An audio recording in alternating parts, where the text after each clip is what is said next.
Imagine staring across endless sand dunes, no water, no life, just the vast, silent desert. The wind whispers over the sand, carrying secrets from a time long forgotten. It's hard to picture anything but emptiness here, but the desert holds stories beneath its surface. Stories of people, of hope, and of civilizations lost to time.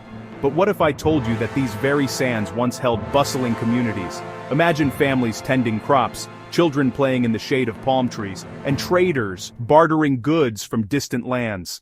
People farming, worshipping, and thriving around lush oases that today have vanished without a trace. These were not just isolated settlements, they were vibrant hubs of life, culture, and innovation. Today, I'm diving into the riddle of Egypt's lost oasis cultures, and sharing a new theory that might change the way you see ancient Egyptian history. The story of these forgotten people is more than a footnote. It's a missing chapter that could reshape our understanding of how civilizations rise, adapt, and sometimes fade away. When most people think of ancient Egypt, they picture the Nile, pyramids, pharaohs, and fertile riverbanks. The mighty river is the lifeblood of Egyptian civilization, and its legacy is carved in stone and legend. But the Nile is only part of the story. But the truth is wilder. Archaeologists have found evidence, stone tools, mysterious rock art, and ancient settlements scattered across the western desert and deep into the Sahara. These discoveries hint at a forgotten world, one that flourished far from the river's edge, in places we now consider inhospitable.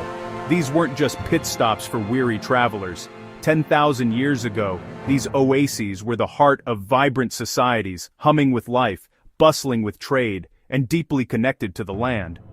Imagine markets filled with the sounds of laughter and commerce, religious ceremonies honoring the life-giving springs, and networks of families who called these green islands home. These communities developed unique traditions, technologies, and spiritual beliefs, all shaped by their intimate relationship with water and the desert. Their art and artifacts reveal a people who adapted ingeniously to their environment, creating a culture as rich and complex as any along the Nile. So what happened? Why did these sophisticated cultures disappear? The ruins left behind are haunting reminders of a world that once thrived, now swallowed by sand and silence. For years, the leading theories were dramatic: sudden droughts, mass migrations, or mysterious disasters. Some imagined catastrophic sandstorms or invasions wiping out entire communities overnight, but none of those quite fit. They left more questions than answers, and the evidence for such sudden calamities just wasn't there. Now, a new theory is taking shape, one that's less about catastrophe and more about the quiet power of time. It suggests that the end of these oasis cultures was not a single event, but a slow, almost invisible process that unfolded over centuries. First, there's the climate. Around 6,000 years ago, the monsoon rains that fed these deserts started to fade. Oases didn't dry up overnight. They shrank year after year until they simply couldn't support large communities. The springs that once bubbled with life became trickles, then vanished, leaving only memories and ruins behind. Second, people themselves played a role. As populations grew, they drew more water, farmed more land, and pushed the ecosystem past its limits. Groundwater ran out faster than it could be replaced. Overgrazing and overuse of resources slowly degraded the land, making it harder and harder to survive. And third, as the Nile grew more stable and predictable, it drew people away, little by little, not in a great flood, but generation by generation. The promise of reliable water and fertile soil was too strong to resist, and families gradually abandoned their ancestral oases for new lives along the river. But here's the part I find most powerful: the cultural impact. Water wasn't just a resource, it was sacred. The springs and wells were woven into the spiritual fabric of these societies, celebrated in rituals and honored in myth.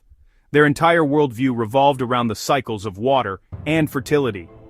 These oasis peoples were spiritually tied to water and fertility. As the springs failed, their sense of purpose and belief was shaken. Some may have felt abandoned by their gods. For them, leaving wasn't just practical, it was a profound spiritual crisis. The loss of water meant the loss of identity, tradition, and hope for the future. Science backs this theory up. Sediment samples, ancient pollen, satellite scans, and radiocarbon dates all tell the same story. A slow retreat, not a sudden collapse. The evidence shows a gradual transformation, as the land dried and people adapted, moved, or faded away. Why does any of this matter to us? Because it's a warning. Ancient Egypt's lost oases vanished quietly, not with a bang, but with a whisper. Their disappearance is a reminder that even the most resilient societies can be undone by slow, relentless change. Today, as we face our own climate challenges, maybe their story isn't just history, it's a lesson. The choices we make, the resources we use, and the way we adapt to change will shape our own future, just as they shaped the fate of Egypt's lost oases. Let's listen, before our own world becomes the next mystery buried beneath the sand. The echoes of these lost cultures remind us that survival depends not just on strength, but on wisdom, foresight, and respect for the delicate balance of nature.